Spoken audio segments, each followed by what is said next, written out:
Welcome to the Aging Boomers. I'm your host, Frank Sampson, and on the show we discuss all sorts of great stuff, many of the issues facing boomers, their parents, and what we know is an aging population today. And we've gotten some great comments on the show. We're thrilled that we're on iTunes, so you could go to iTunes and listen to it. You may be listening to it right now on iTunes.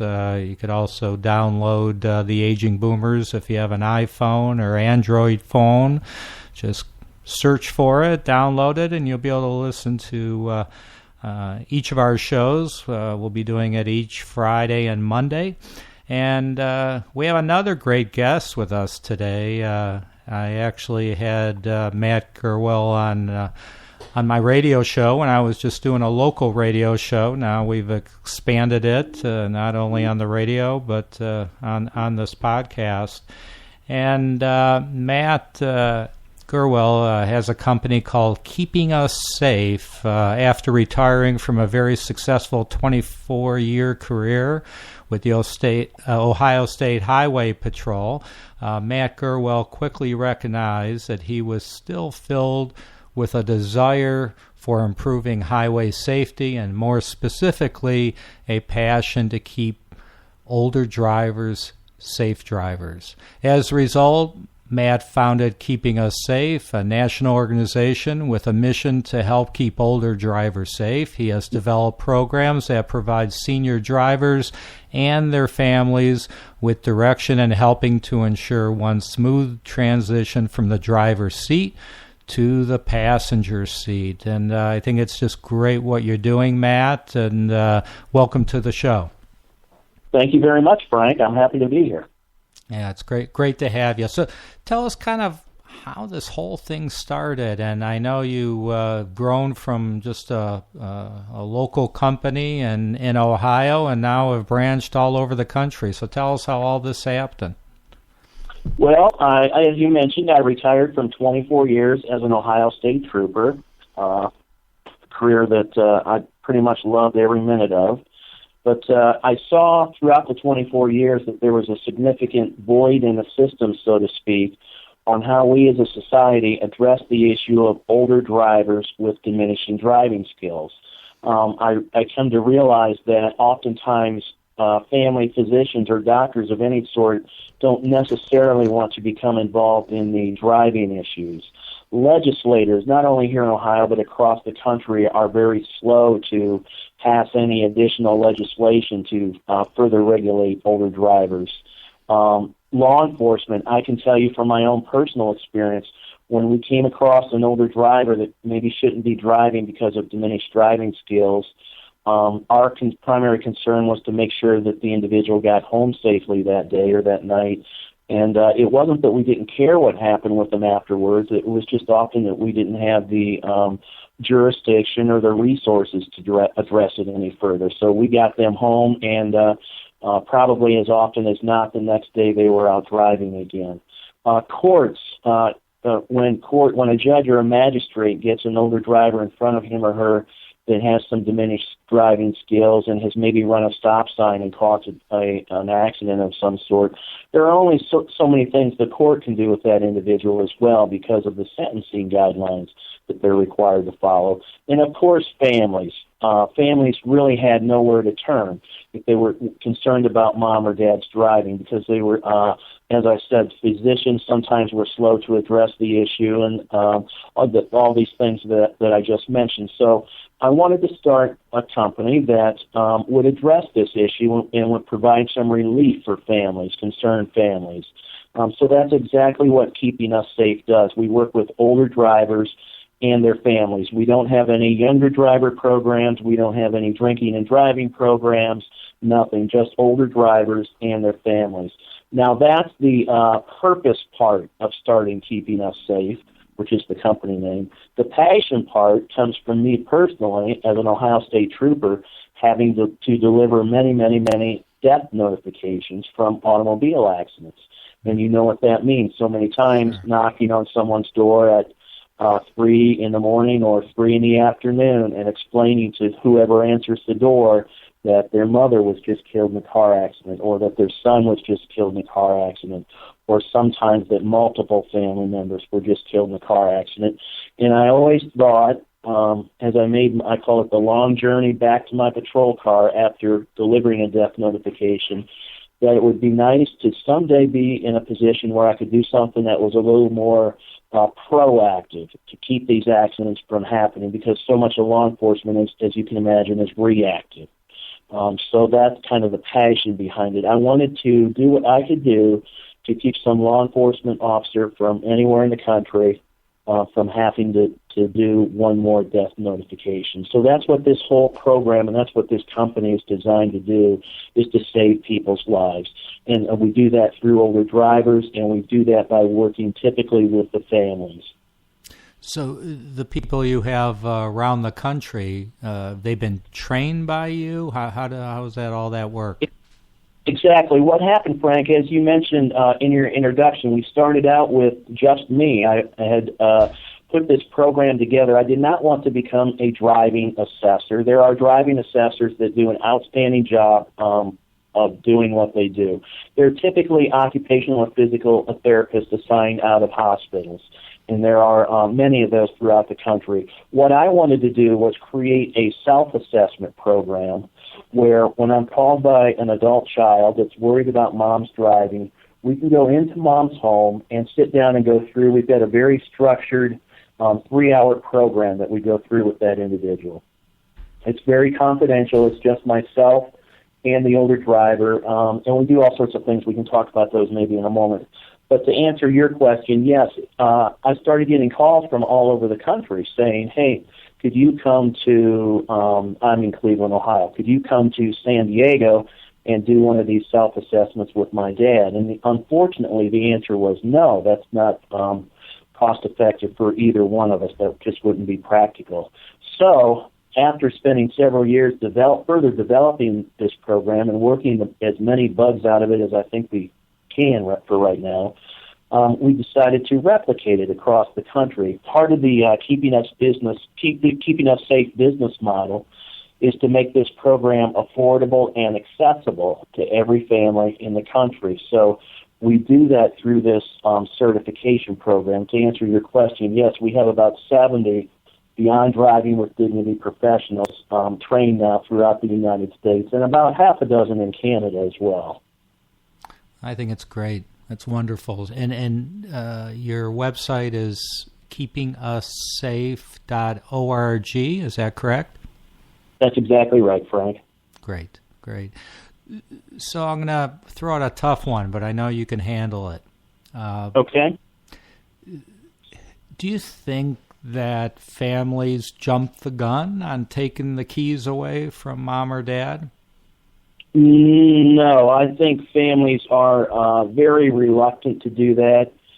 At Keeping Us Safe, we talk a lot about the verbiage we use and the approach we take with the older driver, and we don't actually use terms like taking away the keys or taking away the car or taking someone's driver's license from them because they're aggressive type terms.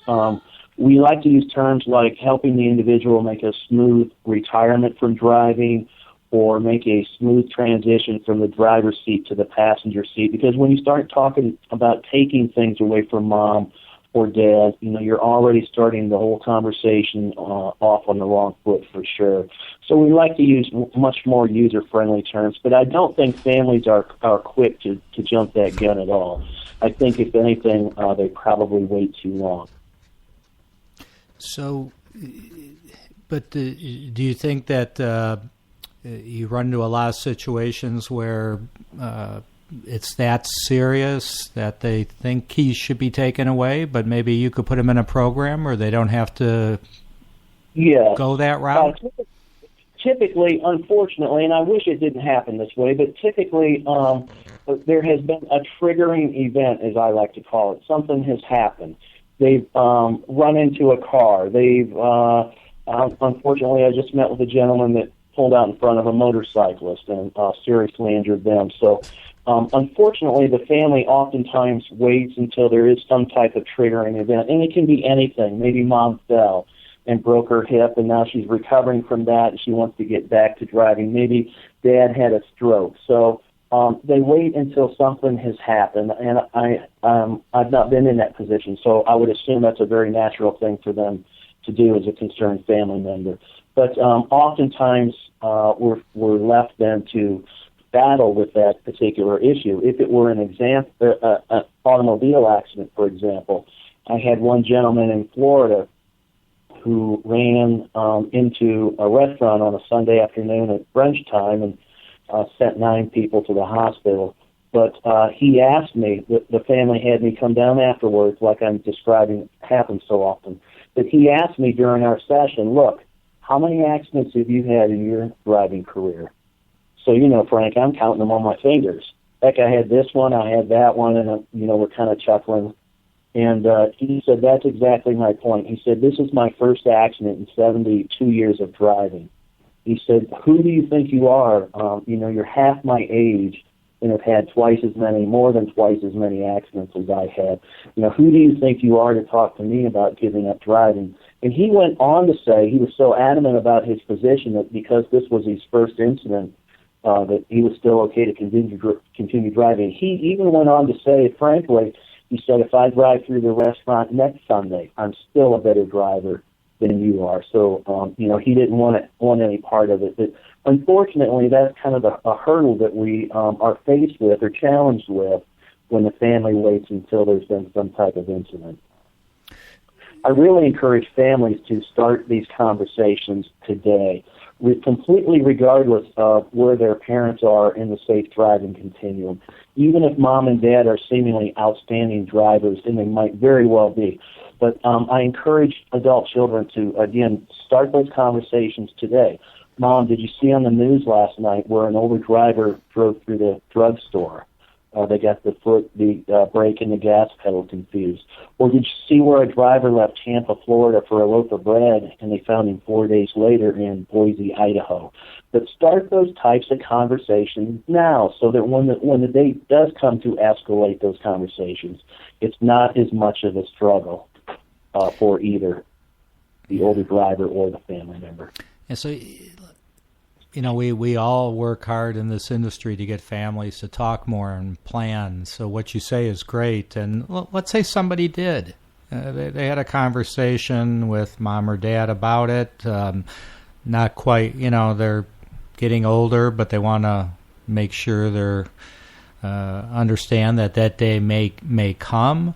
But in my day-to-day work, I deal regularly with those seniors that have cognitive issues. Some of them have been diagnosed with some form of dementia. And as even if you've had a conversation with that person already, they may not remember that conversation. It may be difficult to reason with these individuals regarding drivers. So regarding driving, but can you give any input on how to handle those situations? I know it's tough. What you described is exactly right. I not too long ago did one of our self-assessments, and I met with a gentleman, and he was certainly afflicted with Alzheimer's and even the later stages of Alzheimer's. But he agreed that he should not be driving, and we after a 3-hour session. And I had occasion to talk to his wife the very next day, and she said, he sat here and he agreed with everything you said, and you weren't half a mile down the road, and he pulled out behind me. And it wasn't because he was being cantankerous or argumentative or because he didn't disagree or anything like that. It was simply his Alzheimer's, just like you said. She said he didn't even remember us talking about the driving issue. It was that serious a case of Alzheimer's. And you're right, it is a challenge. It is a very difficult challenge. But I would like to think that this program, the self-assessment program, is the best thing going when you're talking about dealing with someone with Alzheimer's or dementia or any type of memory concerns. And we stress, too, as you just mentioned, the importance of all of the family being involved in this process. And everyone speaking to mom or to dad from the same sheet of music. Whether you agree or not amongst yourselves is kind of a different issue. But when talking to your parents, you all need to be singing from the same sheet of music. If the parent, you know how this works, if the parent suspects that one of you is a weak link, this whole issue, and I'm sure you know stories as well as I do, but this whole issue of driving can divide families. Oh, yeah. Absolutely. So, again, I think it's critically important, and especially with someone that has Alzheimer's, that the family is all addressing it in the same manner. I mean, telling someone they can't drive, it totally takes their independence away. They could go downhill from there.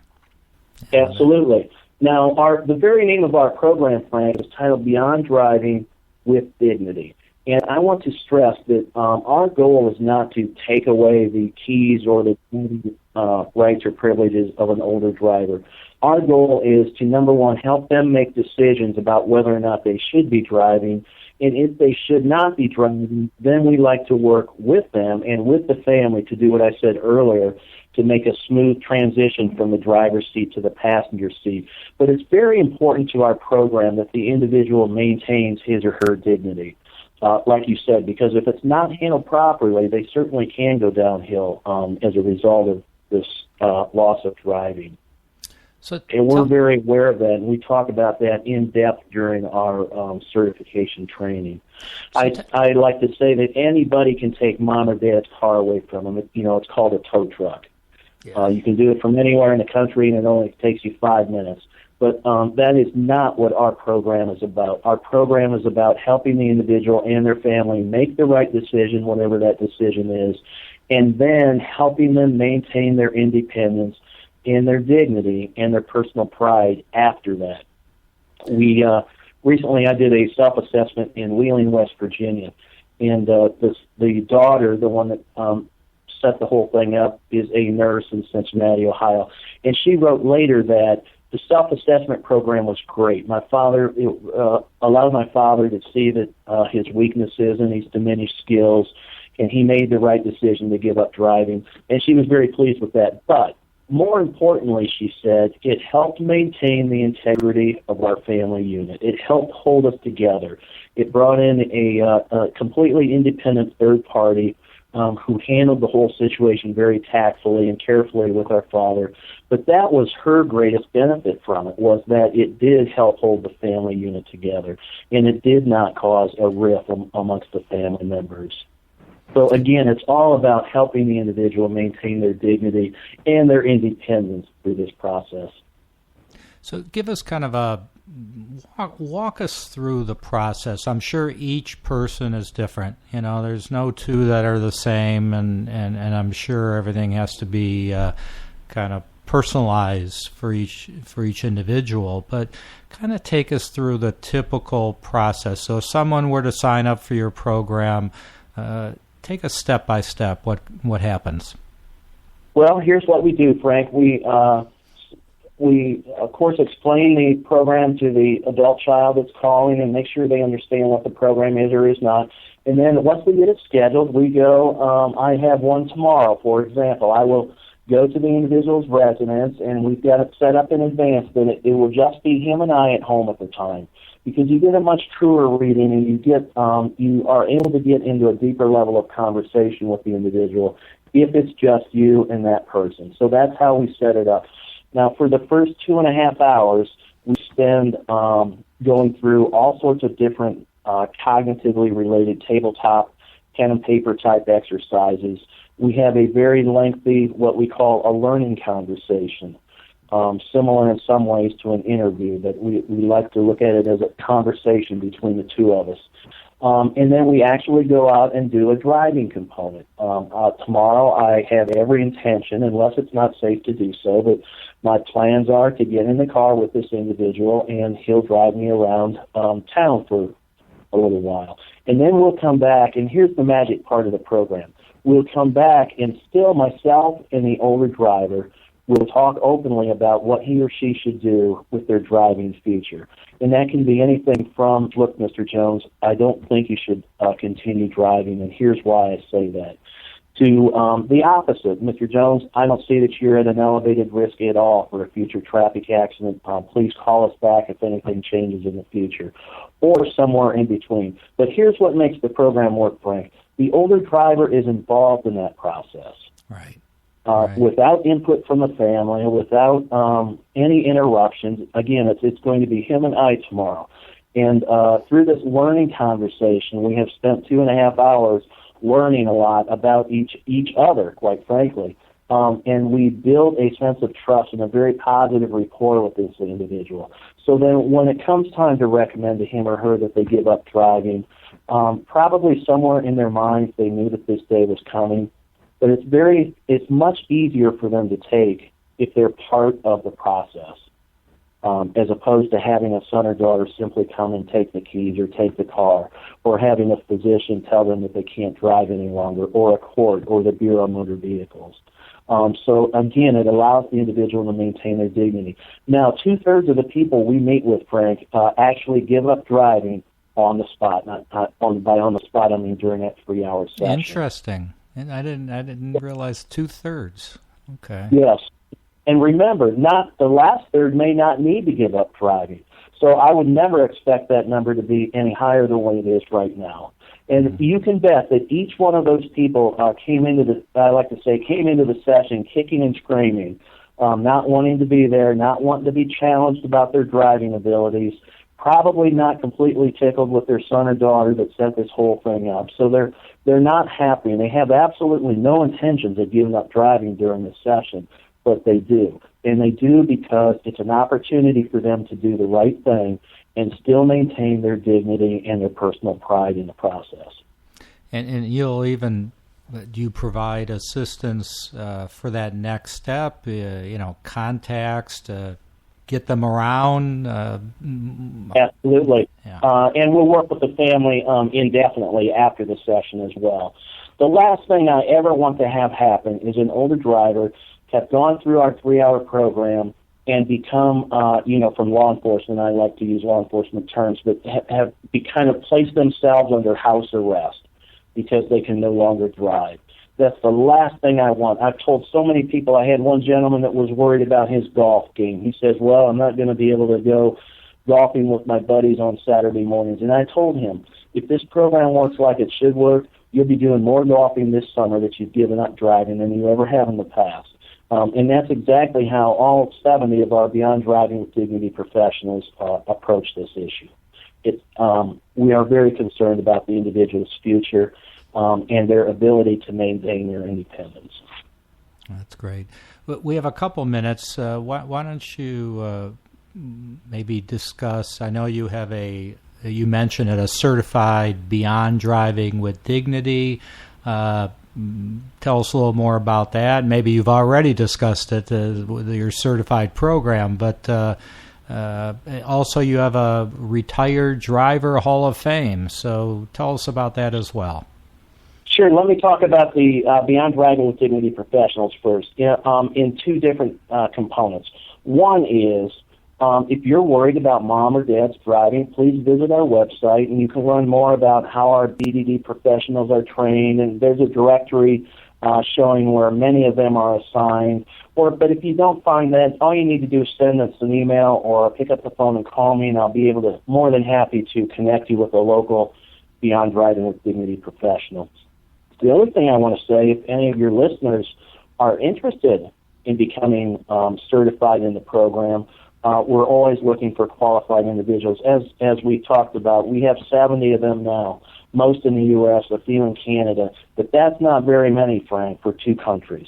Right. So, and most of those are located in Ohio and Florida. The others scattered throughout the country. I think we have 3 in California. But we need Beyond Driving with Dignity professionals in every state, and I like to say, similar to Starbucks, we need one on every corner. So if you're interested in the program, again, please, I'd like to refer folks back to the website at keepingussafe.org. The Retired Driver Trophy is just that. It's a trophy program that we have. It's a trophy. It's an 11-inch tall trophy, and it's personalized, and it will say to Frank Sampson, congratulations on 65 years of successful driving. And there's all sorts of ways we can present that to the individual. But it, too, has become a very popular thing. It's an outstanding way to reward someone, to honor and recognize them for making the tough but probably the right decision to give up driving. In the right decision, I say, in the interest of safety, their safety and the safety of others on the road. The trophies are extremely inexpensive. I believe they're $12 or $13, and all of the proceeds from that sale go to the charity, or to the charity of the purchaser's choice. So it's not a money-making venture at all for keeping us safe. It's just, like I said, it's an outstanding way to honor and recognize someone that has given up driving. Well, Matt, I think what you're doing is just tremendous. I think it's great, and thanks so much for being on the show. Tell people again the website they can go to, not only to get information on helping their loved ones, but if they're interested in getting involved in your program somewhere else in the country. How would Sure. they? The website address is keepingussafe.org, and we have a toll-free number that is 877-907-8841. 877-907-8841, and keepingussafe.org. Great. And they'll be able to shoot you an email or whatever from the webpage? Absolutely, Frank. Great.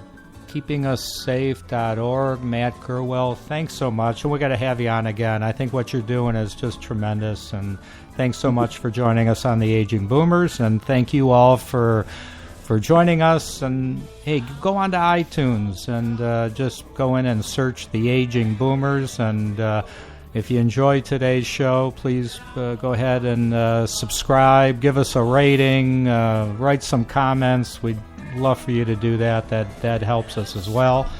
And everybody be safe out there, and we'll talk to you all soon.